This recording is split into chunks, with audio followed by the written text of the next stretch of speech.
हैं साहब जमीयत उलमा इस्लाम से और आयशा गुललाई साहिबा काफलीग से कुछ ही देर में हमारे हमरा मौजूद होंगे प्रोग्राम में। तो हसन मुर्तज़ा साहब, गुफ्तगू का आगाज़ आपसे करते हैं। ज़रा दुबई में बड़ी तवील बैठकें लगीं, बहुत सारी मुलाकातें हुई, क्या मामला तय पाएँ वहाँ पर? आगे आने वाले इलेक्शन के हवाले से, निगरान सेटअप के हवाले से कब ऐलान होना है, इलेक्शन वक्त पर होंगे, सब कुछ तय हो चुका है?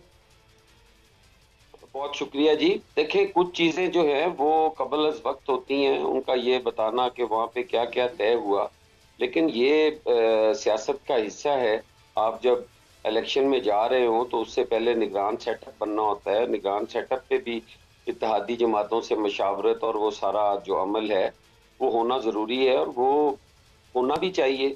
जहाँ तक ताल्लुक है इलेक्शन के इनेकाद का और उसकी तारीख का, तो वो मेरे ख्याल है वजीर आजम साहब के ये जो एक दो रोज पहले उन्होंने गुफ्तगू की है या उनकी जो बातचीत थी उससे मेरे ख्याल है कोई अबहम नहीं रह गया कि इंतखाबात जो हैं वो अपने टाइम पर होंगे। और जहाँ तक ताल्लुक इत्तेहादी हुकूमतों की और चीज़ों की जिम्मेदारी कबूल करने का है, तो मेरा ख्याल है बिल्कुल हम इस बात में हमेशा ये कहते आए हैं कि ये हमारी बर्डन शेयरिंग है और हम नहीं चाहते ये किसी भी एक जमात के खाते में चीज़ें जाएं, क्योंकि मुल्क जिस वक्त हमने संभाला या इस इत्तेहादी हुकूमत ने संभाले तो उस वक्त हालात कुछ मुल्क के मुआशी जो थे वो भी बेहतर नहीं थे। लॉ एंड ऑर्डर के हवाले से भी जो थे वो बड़े खदशात थे। हमारे बॉर्डर्स पे जो हालात थे वो भी बड़े तशवीशनाक थे।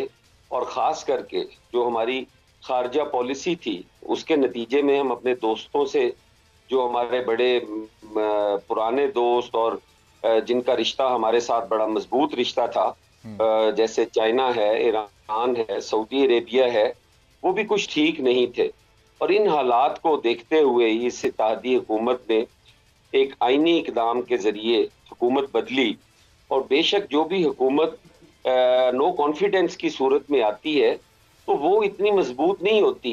हमें चैलेंजेस जो थे वो खासे थे और हमारे पास जो वसाइल थे वो इंतहाई कम थे, लेकिन इस हुकूमत ने उन तमाम मसाइल को बड़े महदूद वसाइल में रहते हुए हल करने की कोशिश की और मईशत को काफ़ी हद तक बेहतर बनाया, जो बिल्कुल उस वक्त दिवालिया होने के करीब थी।